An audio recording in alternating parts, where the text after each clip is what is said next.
Ya, lanjut. Pada 15 November, akhirnya karena banyak korban dari rakyat Indonesia maupun dari Belanda, kita sepakati saja ya, kita adakan perjanjian agar apa? Agar tidak banyak pertempuran.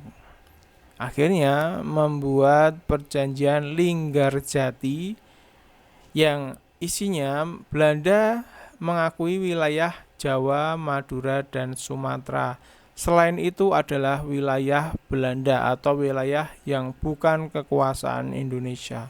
Nah, di sini Indonesia mulai ini ya, wilayahnya diambil oleh Belanda, diakui oleh Belanda. Nah, mau tidak mau Indonesia harus menuruti karena tidak ingin banyak korban berjatuhan.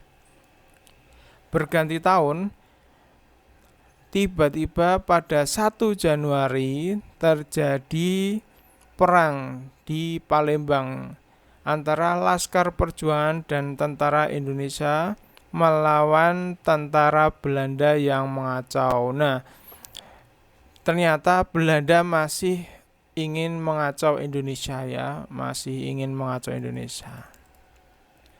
Tanggal 3 Juni, Laskar Perjuangan yang di Indonesia digabungkan dengan TRI sehingga berubah menjadi Tentara Nasional Indonesia. Nah, disinilah sejarah Tentara Nasional Indonesia hadir ya, yang dulunya TKR, TRI, kemudian menjadi TNI.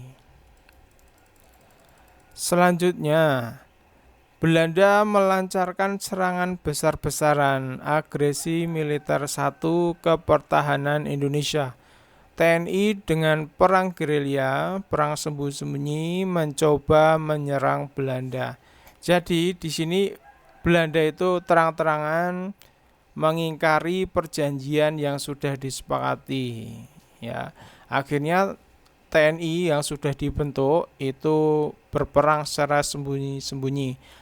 Sembunyi-sembunyi itu seperti apa?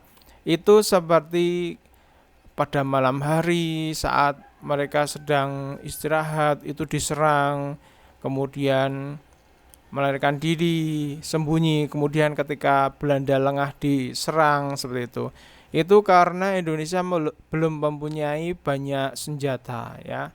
Belum lengkap senjatanya sehingga harus menggunakan strategi perang gerilya. Peperangan yang terus terjadi membuat PBB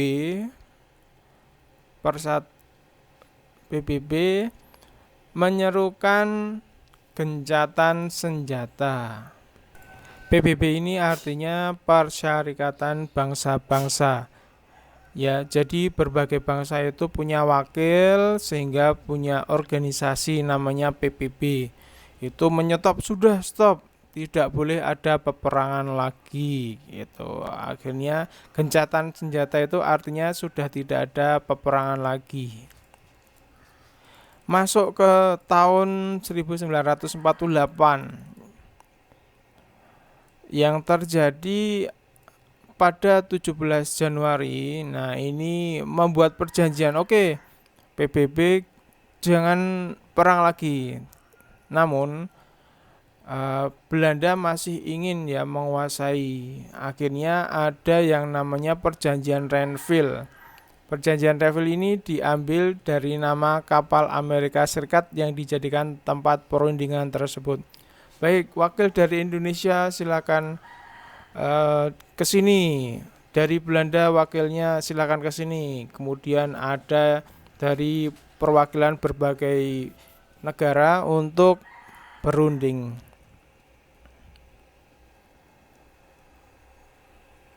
Hasilnya dari perundingan ini adalah Indonesia masih diminta untuk membagi wilayahnya lagi. Kemudian TNI tidak boleh ada di wilayah Belanda dan sebagainya. Banyak ya. Pada 18 September 1948 di Kota Madiun terjadi pemberontakan yang dilakukan Partai Komunis Indonesia.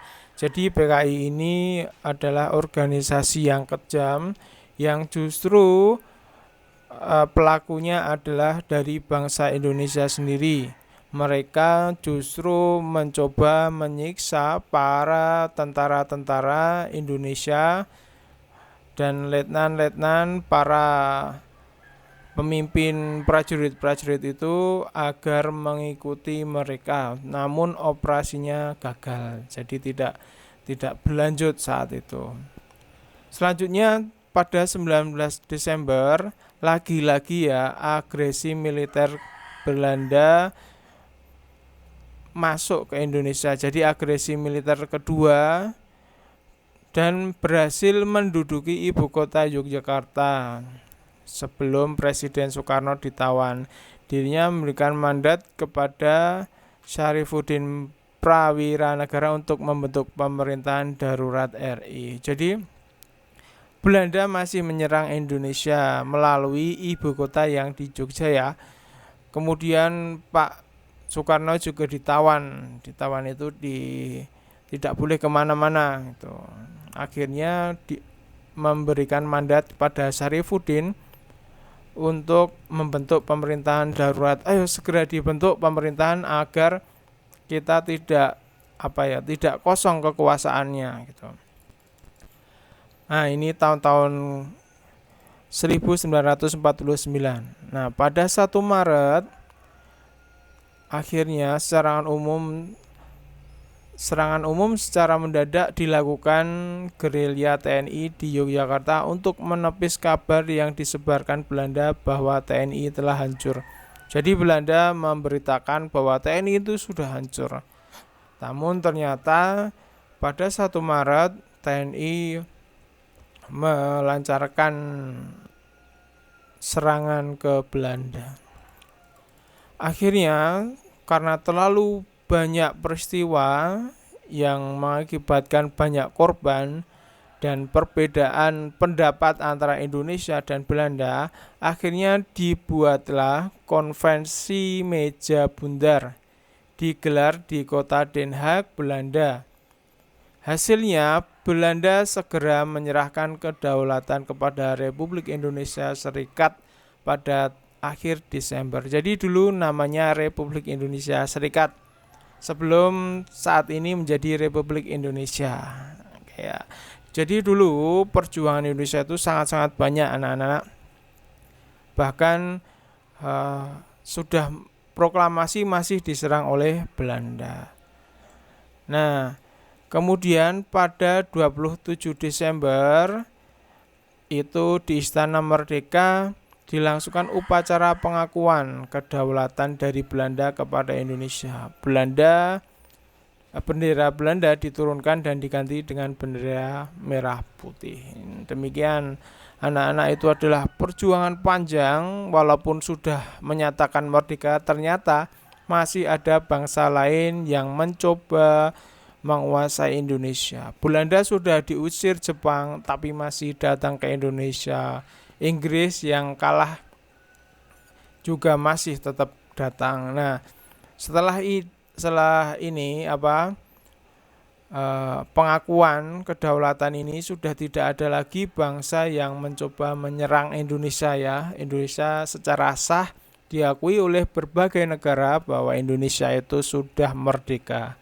Artinya tidak boleh ada yang mencoba menjajah dan menyerang Indonesia.